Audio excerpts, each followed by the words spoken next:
আসসালামু আলাইকুম। এসএসসি শিক্ষার্থীরা, তো তোমরা যারা জ্যামিতির সম্পাদ্য অংশ খুব কঠিন মনে করো, তারা সম্পাদ্য অংশটা বেশিরভাগই স্কিপ করো। এটা আমরা আমাদের শিক্ষকতার অভিজ্ঞতায় আমরা এটা বুঝতে পারি, অথবা বুঝতে পারো না। কিন্তু এসএসসি পরীক্ষায় যারা ভালো রেজাল্ট করতে চাও, তাদের জন্য সবচেয়ে গুরুত্বপূর্ণ অংশ হচ্ছে পরিসংখ্যান এবং হচ্ছে জ্যামিতি অংশ। কারণ পরিসংখ্যান থেকে নির্দিষ্ট টপিক পড়লেই 100% কমন আসে। আবার জ্যামিতি পার্টটা যদি ভালো মতো বুঝে 2টা বছর পড়া যায়, তাহলে জ্যামিতি অংশ থেকেও 100% কমন। কারণ একেবারে প্রশ্ন হুবহু দিয়ে দেয়, জাস্ট এবিসিডির জায়গায় ডিইএফ অথবা ইএফজি, মানে মান চেঞ্জ করে দেয় জাস্ট।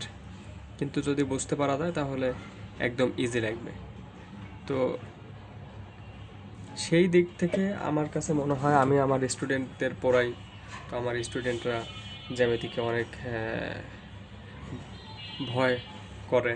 তো দেখা যাচ্ছে যে আমি দীর্ঘদিন পড়ানোতে অনেকে দেখা যায় যে পরবর্তীতে বলে যে সম্পাদ্যগুলো অনেক ইজি লাগে এবং সম্পাদ্যগুলো করতে অনেক ভালো লাগে এখন। তো সেই দিক থেকে আমি সম্পাদ্যগুলো ভাবলাম যে ভিডিও করে ইউটিউবে দেই, প্লাস ভিডিও করে আমার স্টুডেন্টকে মাঝে মধ্যে আমি পড়ায় থাকি। তো ভিডিও করে দেখা যাচ্ছে আমি দিয়ে রেখে দিলাম, আমার স্টুডেন্টরা পরে দেখে নিল। তো সেই উদ্দেশ্যে ভিডিও করা। তো দেখি আজকে প্রথম সম্পাদ্যটা শুরু করে দিই।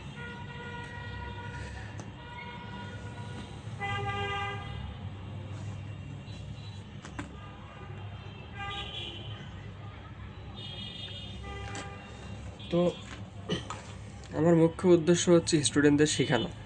এখন প্রথম সম্পাদ্য দেওয়া আছে হচ্ছে যে ভূমি দেওয়া আছে, ভূমি দুইটি বাহুর সমষ্টি।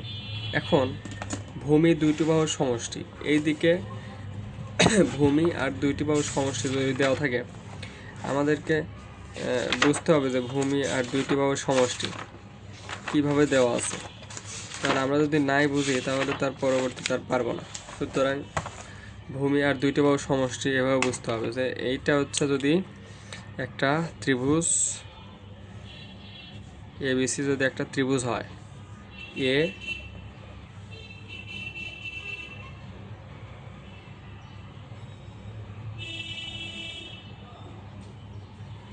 এ বি সি যদি একটা ত্রিভুজ হয়, তাহলে দেখা যাচ্ছে এই বিসি যদি ভূমি দেওয়া থাকে, তাহলে এইটা যদি 5 সেন্টিমিটার হয়, এটা 4 সেন্টিমিটার হয়, এটা 3 সেন্টিমিটার হয়, তাহলে 5, 4 আর 3। এখন এই সম্পাদ্যে এই ভূমি 4 সেন্টিমিটার দেওয়া আছে এবং এই 5 আর 3 টোটাল করে 9 সেন্টিমিটার দেওয়া আছে একটা জায়গায়। সুতরাং সেখান থেকে একটা ত্রিভুজ আঁকাতে হবে। মানে এই দুইটা বাহুর দৈর্ঘ্য এক জায়গায় দেওয়া আছে এবং ভূমি দেওয়া আছে, আর এখানে সাপোজ 45 ডিগ্রি কোণ দেওয়া আছে। সুতরাং ত্রিভুজটি আঁকতে হবে আমাদের। তো এই যে, তাহলে আমাদের বুঝতে হবে যে একটা ত্রিভুজের ভূমি দেওয়া আছে, অপর দুইটা বাহু দেওয়া আছে, এবং এই যে ভূমি সংলগ্ন একটি কোণ দেওয়া আছে। এখন ত্রিভুজটা আঁকতে হবে। তো দেখি, আমরা এখন শুরু করে দিই, দেখি। তো আমি প্রথমেই নির্দিষ্ট মাপ নেই ইচ্ছে মতো। পরীক্ষার হলে মাপ দেওয়াই থাকে, কারণ একেবারে শুধুমাত্র নির্দিষ্টভাবে ম্যাথ করতে দেয় না, মাপ দেওয়া থাকে। ভূমি, তারপরে অপর দুই বাহুর সমষ্টি। তো আমি অপর দুই বাহুর সমষ্টি আমি 9 সেন্টিমিটার নেব। তো দেখো এইদিকে যে 9 সেন্টিমিটার কীভাবে নেব, এই যে আমরা সেন্টিমিটার আর ইঞ্চি, এই যে এখানে সিএম সেন্টিমিটার লেখা আছে, আর এই পাশে লেখা আছে হচ্ছে ইঞ্চি, ইঞ্চি লেখা আছে। সুতরাং আমরা সেন্টিমিটার অংশ দেব। অনেকে ভুল করে ওই পাশটা নিয়ে নেয়। তো সেন্টিমিটার অংশে আমরা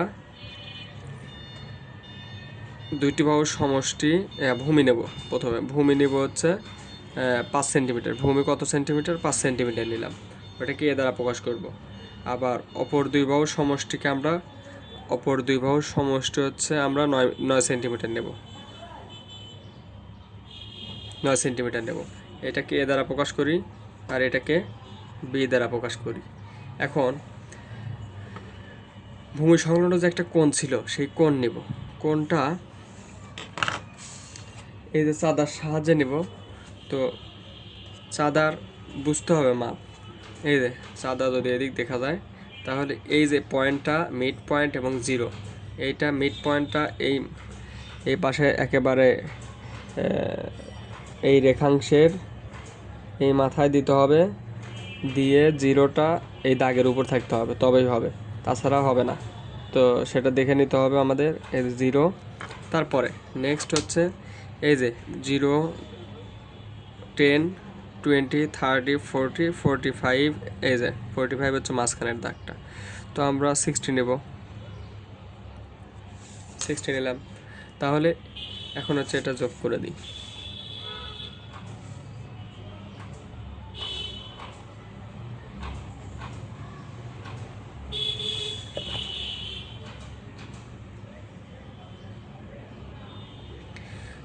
এখন এই এ বি এবং এটাকে আমরা এক্স দ্বারা প্রকাশ করব। এটাকে কি দ্বারা প্রকাশ করব? এক্স দ্বারা প্রকাশ করব। এই পর্যন্ত যে এ বি আর এক্স, এই দুইটা বাহু ভূমি সংলগ্ন একটা কোণ, ভূমি অপর দুই বাহুর সমষ্টি দেওয়া আছে। এখন আঁকবো। এইগুলো নিতে অনেকে ভুল করে। তো আমি যেভাবে শিখাই ক্লাসে যেভাবে শিখাই সেভাবে এখানে শিখব, কারণ আমি ক্লাসে যেভাবে শিখাই স্টুডেন্টরা সেইভাবে অনেক নিজেদের কমফোর্ট ফিল এবং দেখা যাচ্ছে যে অনেক ভালো লাগে, সেই দিক থেকেই পড়বো। তাহলে আমরা যে কোনো একটা রশ্মি কেন বলতেছি? কারণ এই যে আমরা এইদিকে তিনটা জিনিস আছে, রেখা, রশ্মি, রেখাংশ। তার মধ্যে এটাকে আমরা রশ্মি বলি কেন? কারণ এই যে একটা মাথা কি তীর চিহ্ন নাই, আর একটা মাথা তীর চিহ্ন, অর্থাৎ এটা স্থির বিন্দু, এটা কি চলমান বিন্দু। একটা স্থির একটা চলমান বিন্দু থাকলে সেটাকে আমরা বলি হচ্ছে রেখা।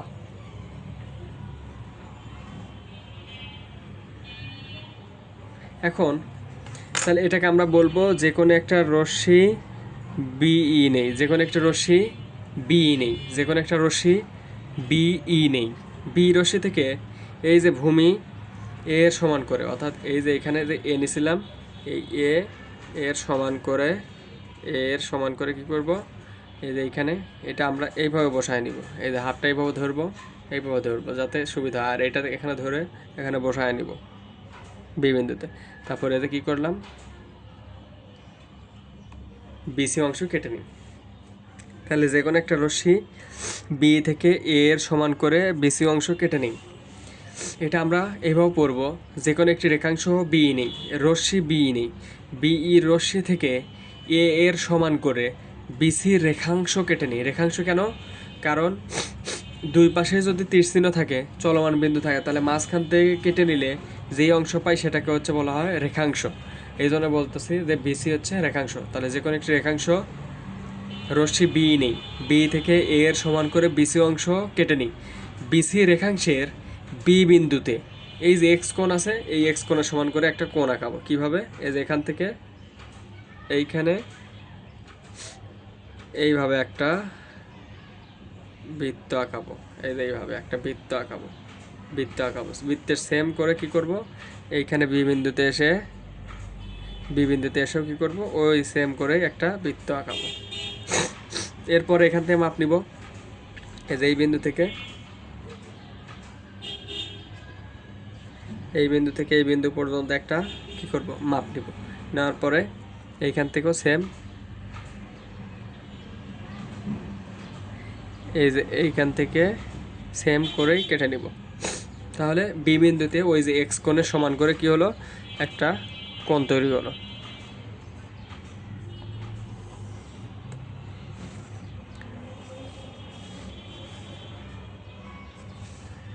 একটা কোণ তৈরি হলো। তাহলে যে কোনো একটা রশ্মি বি নেই, বি থেকে এর সমান করে বিসি অংশ কেটে নেই। বিসি রেখাংশের বি বিন্দুতে এক্স কোণের সমান করে সি বি এফ আঁকি। তাহলে বিসি রেখাংশের বি বিন্দুতে এক্স কোণের সমান করে কোণ সি বি এফ আঁকি। এখন বিএফ রশ্মি থেকে এই যে বি নিয়েছিলাম 9 সেন্টিমিটার, বি 9 সেন্টিমিটার নিয়েছি, এই বি 9 সেন্টিমিটারের সমান করে বিএফ থেকে এই যে বিএফ থেকে বিডি অংশ কেটে নিই, বিএফ থেকে বিডি অংশ কেটে নিই। এখন সি কমা ডি যোগ করি, সি আর ডি, সি কমা ডি যোগ করি। তাহলে এই পর্যন্ত আমি স্টুডেন্টে এই পর্যন্ত আসার পর আবার বুঝাই দিই। যে কোনো একটি রেখাংশ রশ্মি বি নেই, বি রশ্মি থেকে এ এর সমান করে বিসি রেখাংশ কেটে নিই। বিসি রেখাংশের বি বিন্দুতে এক্স কোণের সমান করে সি বি এফ আঁকি। বিএফ রশ্মি থেকে বি এর সমান করে বিডি অংশ কেটে নিই। এই যে এটা বি এর সমান করে আর এটা এ এর সমান করে। এখন যে কাজটা করতে হবে সেটা হলো এই যে এখানে বি ডি সি এই যে কোণটা আছে এই কোণের সমান করে এই সি বিন্দুতে এই রেখাংশের সাথে একটা কোণ আঁকাতে হবে। তো কোণটা খুব দ্রুত আঁকায় নেই।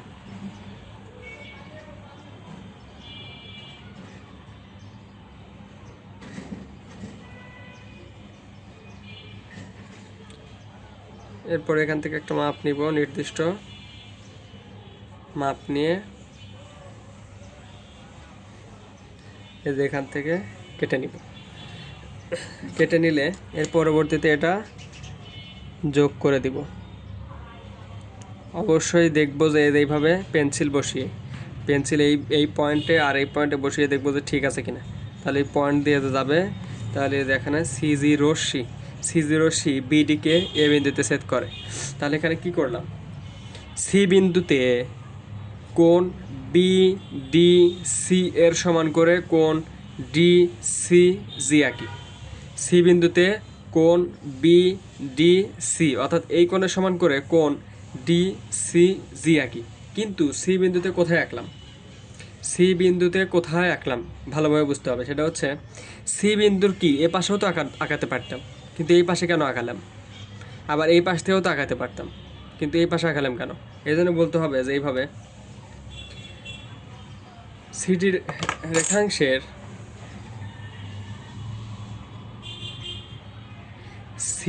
রেখাংশের যে পাশে বি বিন্দু আছে, সি বিন্দুতে সিডি রেখাংশের যে পাশে বি বিন্দু আছে সেই পাশে সিডি রেখাংশে এই যে রেখাংশের সাথে বিসি রেখাংশের সাথেও তো হতে পারতো। এই সিডি রেখাংশের সি বিন্দুতে সিডি রেখাংশের যে পাশে বি বিন্দু আছে সেই পাশে কোণ বিডিসি এর সমান করে কোণ ডিসি জি আঁকি। সিজি রশ্মি বিডিকে এ বিন্দুতে ছেদ করে। তাহলে এ বি সি হচ্ছে নির্ণয় ত্রিভুজ। এখন আমার ভিডিওটা অনেক বড় হয়ে গেল, কিন্তু তবুও ন্যাচারালি ক্লাসে যেমন বোঝাই ঠিক সেম, কোনো চেঞ্জ নাই।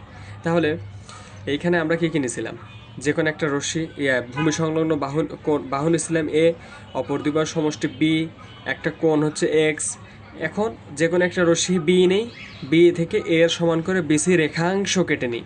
কি রেখাংশ? এই জায়গায় বিসি রেখাংশ না বলে অনেকে বলবে বিসি রশ্মি বিসি রেখা, হবে না। বিসি এটা রেখাংশ। কেন? কারণ আমরা হচ্ছে দুই পাশে যদি তীরচিহ্ন থাকতো মাঝখান থেকে একটা নির্দিষ্ট অংশ কেটে নিলে ওটাকে বলি রেখাংশ, আর এক পাশে তীরচিহ্ন থাকলে সেটাকে বলি রশ্মি। এই জন্য কী বলছি, বি একটা রশ্মি। যে কোনো একটা রশ্মি বিই নেই, বিই থেকে এর সমান করে বিসি রেখাংশ কেটে নেই। বিসি রেখাংশের বি বিন্দুতে এক্স কোণের সমান করে কোণ সি বি এফ আঁকি, সি বি এফ আঁকি। বিএফ রশ্মি থেকে বি এর সমান করে বিডি অংশ কেটে নিই, বিডি অংশ কেটে নিই। সি কমা ডি যোগ করি। সি বিন্দুতে সিডি রেখাংশের যে পাশে বি বিন্দু আছে, সি বিন্দুতে সিডি রেখাংশের যে পাশে বি বিন্দু আছে সেই পাশে কোণ বিডিসি এর সমান করে কোণ ডিসি জি আঁকি। সিজি রশ্মি এই বিডিকে এ বিন্দুতে ছেদ করে। তাহলে এ বি সি হচ্ছে নির্ণয় ত্রিভুজ।